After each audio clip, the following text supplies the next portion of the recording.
The Lego.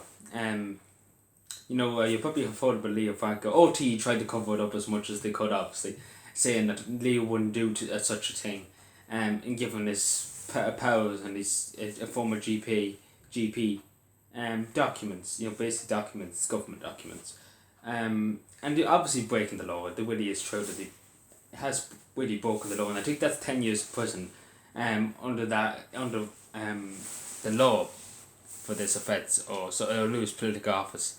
Again, OT no pushback. OT's not asking any questions. The Village magazine broke the news, and I think OT was probably waiting with them. OT wouldn't do that to Leo. They wouldn't do that. They wouldn't do it. They wouldn't. I'd say they killed them to cover it, because it took them hours and hours to even cover it. OT's a great news source, isn't that right? Because again, they should have covered it as soon as it came out. If that was in America, the media would be jumping on it, as much as they could. They try and discredit Donald Trump as much as they could.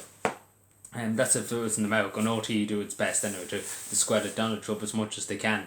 I won't say anything about what's happening with the politicians in Ireland. It's a great system we have in this country. But yeah, Leo probably sells off information to China. God knows Timbuktu. Because you just couldn't trust Leo. Like you seen him when, remember, and I think it was with all the COVID deaths and everything. You seen him outside Leinster House, or was it the government buildings maybe, with the candle, and him looking like that image still stays with me. Because he looks like something like a psychopath would do. A psychopath, like literally him staring with the candle at you. It's not the nicest sight to see. I wouldn't want to see that in my deathbed. I honestly wouldn't want to. But yeah, Leo, great. Wasn't he great? And I can't believe that people would take up from him. Because again, at the end of the day, he didn't do much on his Taoiseach. And I might as well say he's still not doing much as Taoiseach though. Fine Gael couldn't do things if their life depended on it. The only thing they could do is put the money in the back pocket into the bank. The Farmers Party, you had so much for the farm, like honest to God, half the farmers I know used to vote Fine Gael. Completely flipped. Like, their fathers, their mothers would have voted Fine Gael, would have been always voted Fine Gael, that whole system. They completely flipped now and voted Sinn Féin. The Fine Gael is not as popular as they were, and even had a Humphreys, the TD for Cowan and Mullen, Minister for Enterprise and social welfare and employment.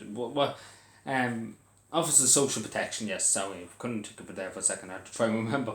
And obviously we were the development too. Over the tiny towns. I couldn't help myself. But yeah, even you could see there, she didn't get a bigger landslide than the Sinn Féin. The majority of them voted Pauline Tully and Matt Carty. That's what the majority of them voted in Cavan. It's the first preference votes as head of Humphreys. Used to always run away with it in Cavan. And Monaghan. But yeah, just goes to show you, the Farmers Party couldn't be any more of a wrong statement, because Leo done everything he could to mess the Irish farmers up so much. And to mess everything up, like he tried his best to mess everything up, and the same with the West, they tried their best to mess everything they could. Like, honest to God, they done their best to mess everything they could up. They found no solutions to anything really. There was no solutions to the housing crisis, no solutions to the homelessness crisis, the hospital crisis, the trolley crisis. No solution. No solutions. And then you don't even have to get into some of the scandals that Leo and his Taoiseach got through. Which if that was any other country, he'd be out of office very quickly. But yeah, it doesn't surprise. It really, really doesn't. I wonder what else he's thinking. Obviously OT won't do an investigation on it. Don't worry about that. OT won't do that. Why would we do that? Why would OT do that? Use public money for the benefit of the community and benefit of the country. Why would they do that? That's the question we have to ask ourselves. But I'm sure OT would answer for us. We just don't care about what Leo does. We care about just making up shite as we go along. That's more or less what OT's standards are. So great country, isn't it? Great country, as I always say. It's just a great country. It's just a great country.